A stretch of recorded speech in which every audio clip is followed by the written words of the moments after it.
Now, the term accent has various meanings, but in speaking, an accent is an identifiable style of pronunciation, often varying regionally or even socioeconomically. Now, it can be contrasted with a person's dialect, which includes regional vocabulary. In fact, most people who speak standard English do so with some sort of regional pronunciation so that you can tell where they come from much more by their accent even than by their grammar or vocabulary. It is within this or with this in mind that International Accent Day is celebrated on the 12th of October every year. Well, to have this conversation, I'm now going to be joined by Goodie Okechukwu, the director and the founder at Protect Accent, Bradford, West Yorkshire in England. Thank you so much, Goodie Okechukwu, for joining us. Thank you very much, Tosi. It is my pleasure to be here. It's a pleasure to have you join us. I'm blessings, by the way. Thanks for joining us. Now, Goodie, I was watching one of your programs on YouTube where you had your guests. That was last year, 2022. You were talking about celebrating world accent and protecting the accent generally. And from that conversation, I picked up some certain questions, but I think I'm going to have to start from the most important question here today. Why exactly is it necessary to celebrate World Accent Day? Well, I think accent discrimination is something that can be easily overlooked. It is often perpetrated covertly and is very subtle so that it is not easily picked on. And, people are easily impacted in so many different ways by the discrimination of who they are, really, the essence of their identity. So in order to raise the awareness, the level of awareness around these issues, we decided to come up with World Accent Celebration Day. Now, a few minutes ago, you said that the word accent has various meanings. I think the word accent has the same meaning, perhaps various applications. Well, because when you look at that word, it's just something that highlights who you are, something that accents you, whether that be the way you dress, your mannerism, the way you talk, the way you sound, all of those qualities are accents because they highlight who you are. And I think is the core, the essence of everyone's identity. So therefore, it needs to be celebrated. That is my opinion. Right. Now, while you were speaking, you talked about accent discrimination. Many people, ironically, believe that their accent is the right accent, and that causes accent discrimination globally. How can we handle accent discrimination? What can be done? I'm going to share actually from my own lived experience. I was born in Nigeria, Lagos, grew up in Lagos, and I felt like I had the right accent. I felt like I was speaking with what we called the received pronunciation, which is the Queen's English, until I landed, excuse me, sorry, Izzy. until I landed in the UK. And I quickly discovered that I sounded totally, very, very differently from everyone around me. The first thing I noticed was that everyone was speaking very fast. So I made a mental note to create more room for effective conversation whenever I happen to be communicating with anyone in the UK. Now, fast forward that to when I started working for the NHS, the National Health Service, and I had to attend some conferences. I discovered that my accent does not fit the room. That was a shock to me because I felt that anyone that has an accent definitely can speak another language, and that should be a benefit rather than a disadvantage.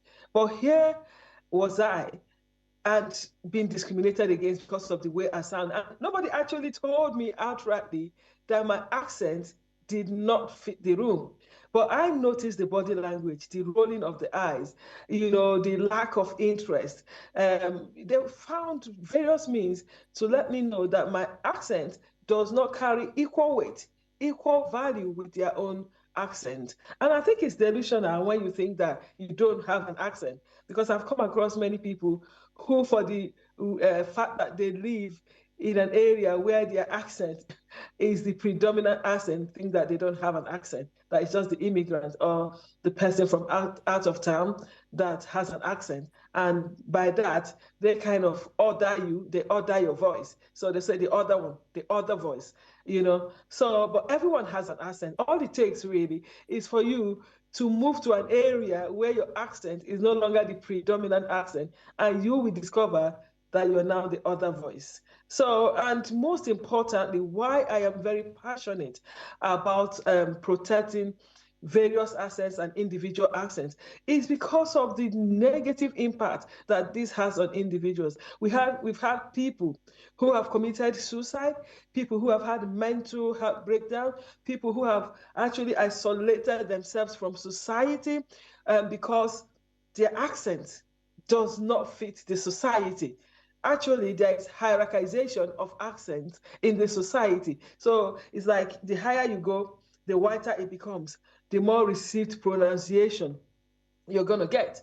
If that is played out, even in organizations, anywhere you go, really, in any society, you'll find out that the accent of those that are higher up in the socioeconomic spectrum are more respected, are more accepted, and are deemed to be the right accent. So we are saying no, that the perpetrators of standard language or standard accent ideologies need to stop and have a rethink. We are saying that there is the need to address and redress the imbalance that exists because of having a different accent. This affects your finances, your personal economy. You can't get a gainful employment because of the way you sound. Once they hear that on the phone, you're definitely not getting that job. Right. Yeah, there's a lot of things attached to it, really. Yeah. Okay, Goody. Now, another challenge that some people face is the fact that many people get criticized for sounding a certain way, and that's most likely after they've spent years in another region. For example, someone leaves Nigeria, sounding typical Nigerian, and then goes to the UK and has a totally different British accent, and they get criticized for that. Would we say that in that instance, their identity and origin is lost? Because, I mean, some people will argue that some other persons traveled and their accent didn't change, but you traveled and things changed. I mean, let's understand that.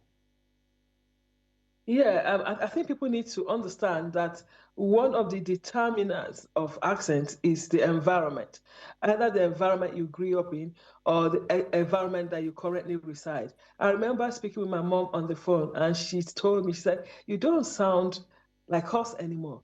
And that was a shock to me because I know that when I speak in England, straight away they can pick my Nigerian accent. But my mother was telling me that I don't sound Nigerian anymore. So you kind of feel a bit lost. But what I want to say here is that accents evolve. So does your identity around accent. And sometimes these things happen subconsciously. Nobody intends. I know some people actually go out of their way to learn to speak with a different accent or copy other people's accent, thinking that they don't have accent, forgetting that every individual has an accent. But then environment has a powerful, or the environment where you live has a powerful impact on your accent and can actually change your accent over time. So that is not your identity being lost. That is you adapting to your environment, howbeit subconsciously. Good thing you talked about copying people's accents, because most people try to fake their accents when communicating with certain people just to get validation and acceptance. And again, it has to do with being in a particular region or a particular environment. Uh, what do you say to people like that get somewhere and because they want to be accepted? You mentioned that you were somewhere and then your accent didn't fit the room. So some people in your stead would want to, fake their accent just to belong. What do you say to those kind of people? You've got to approach this thing, from the bigger picture. I don't think that this is a situation where you want to start apportioning blames. People are looking to survive because if you speak a certain way, you may not get that job. You may not even progress in your career because they would deem it that your accent does not fit the upper ladder, or it does not even fit the front store. So people sometimes do that in order to get headway in life. But since we started raising awareness, we have been encouraging people to remain their authentic self. There's this thing about belongingness, about bringing your authentic self to work or to any space, actually. Remain your authentic self. And if people are willing, they will get to understand you. We've always emphasized that the burden of interlocution should not rest on the speaker alone. Both the speaker and the listener should share the responsibility, or should share the burden for effective communication. You have to make room and bring the goodwill to communication to understand the person that is speaking to you and to communicate effectively. I think the key word there would be remaining your authentic self. Very quickly, in few seconds, Goody, what does this day aim to achieve, this celebration? Wow, this is a big day for us. It's never been done before. We were just kind of thinking how we can raise a global awareness around this kind of discrimination, because I've heard people who are well educated. They are like top managers. Some of them are global heads of big organizations like banks, insurance companies, saying to me, even when we go for global meetings, my accent is still being mocked, you know? And I felt broken inside me. And we started thinking, how can we make this discrimination around accent more pronounced? So we said, well, instead of talking about the discrimination against accent all the time, let us take ownership of our voices. Let us let the people out there know that our voices carry equal weight, it Right. carries equal values, and we are going to celebrate it. And that is what the word accent day means to us. All right. Thank you very much, Goody, for that insightful segment there. Thank you for telling us what it actually means and what the celebration aims to achieve as well. Goody Okechukwu, the director and founder at Protect Accent, Bradford, West Yorkshire in England. Thank you for joining us on the show. Thank you for having me. Thank you so much.